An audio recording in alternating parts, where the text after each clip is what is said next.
Assalamualaikum warahmatullahi wabarakatuh. Alhamdulillahi rabbil alamin. Wassalatu wassalamu ala ashrafil mursalin. Nabiyyina wa maulana Muhammadin wa ala alihi wa sahbihi ajma'in. Wa ashhadu an la ilaha illallah wahdahu la syarika lah. Wa ashhadu anna Muhammadan abduhu wa rasuluh. Sallallahu alaihi wa ala alihi wa sahbihi. Wa man tabi'ahum bi ihsanin ila yaumiddin. Alhamdulillah, puji syukur kita haturkan kehadirat Allah Subhanahu wa taala. Di kesempatan siang hari ini kembali kita melanjutkan kajian rutin dengan membahas yang diselenggarakan oleh Majelis Ilmu Qalbun Salim, dan insyaallah yang akan kita angkat adalah berkaitan dengan beratnya hisab ketika seseorang memiliki harta.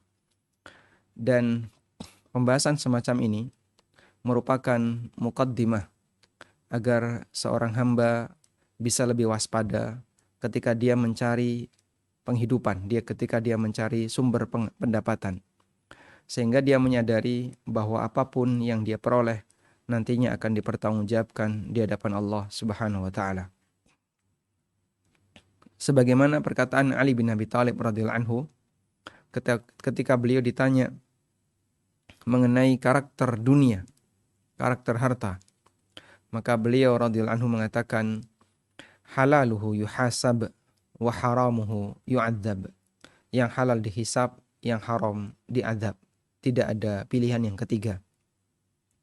Sehingga dengan menyadari bahwa hamba nantinya akan menjalani hisab di akhirat dengan harta yang dia miliki, maka dia akan lebih berhati-hati. Jangankan yang haram, yang halal saja dihisab. Apalagi ketika seorang mendapatkan harta itu dengan cara yang dilarang. Apalagi ketika orang itu mendapatkan harta dengan cara yang haram, maka dia akan menjumpai pertanggungjawaban yang jauh lebih berat. Baik, dan kita akan membaca beberapa catatan yang sudah saya buat. Insya Allah semoga bisa lebih memudahkan bagi kita untuk belajar. Berkaitan dengan hisab harta. Pertama yang perlu kita pahami bahwa semua harta yang kita miliki pasti akan dihisab. Tidak ada di antara kita yang bebas hisab. Atau tidak ada di antara kita yang bisa menjamin apakah dia nanti akan bisa masuk surga tanpa hisab dan tanpa azab. Meskipun ada di antara umat Nabi SAW yang dijamin masuk surga bighairi hisabin wala azab, tanpa hisab dan tanpa azab. Namun tidak ada satupun manusia yang bisa memastikan apakah dia berada di posisi itu.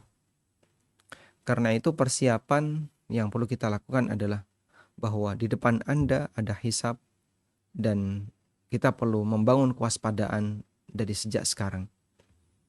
Disebutkan dalam hadis dari Abu Barzah Al-Aslami radhiyallahu anhu, Nabi SAW bersabda, La tazulu qadam abdin yaumal qiyamah. Kaki seorang hamba gak bakalan geser kelak di hari kiamat. Hatta yus'al, sampai dia ditanya oleh Allah Subhanahu wa ta'ala. Ditanya tentang apa? Tentang 4 hal. Yang pertama adalah umur, yang kedua ilmu, yang ketiga harta, dan yang keempat tentang jasad, jism. Kata Nabi SAW, dia tidak akan bergeser kakinya sampai ditanya oleh Allah Ta'ala tentang pertama adalah umurnya. Fima afnah, untuk apa umur itu dihabiskan. Dan bicara umur sama dengan waktu. Sehingga ketika Allah bertanya kepada kita tentang umur, ini kan sama dengan kita akan ditanya oleh Allah tentang waktu. Untuk apa waktu itu kita gunakan? Untuk apa waktu itu kita habiskan? Kemudian yang kedua adalah wa'an ilmihi, tentang ilmu. Fima fa'al, sejauh mana telah dia amalkan. Sehingga kalau orang sudah tahu ini halal, ini haram, ini boleh, ini dilarang, sejauh mana dia mengikuti ilmu yang telah dia ketahui. Selanjutnya adalah tentang harta, wa'an malihi. Ada 2 pintu yang ditanya tentang hartanya. Min ainak tasabah, dari mana dia dapatkan. ditanya tentang asal. Wa fima anfaqah, dan untuk apa dia gunakan, ditanya tentang penggunaan. Sehingga bagi orang yang memiliki harta, dia akan menghadapi dua pertanyaan, dari mana dia dapatkan harta itu dan bagaimana dia menggunakan harta itu. Karena itu, dalam masalah harta, seorang mukmin tidak boleh hanya sebatas mencukupkan diri dengan yang penting harta saya halal. Ada tugas kedua yang harus dia pastikan.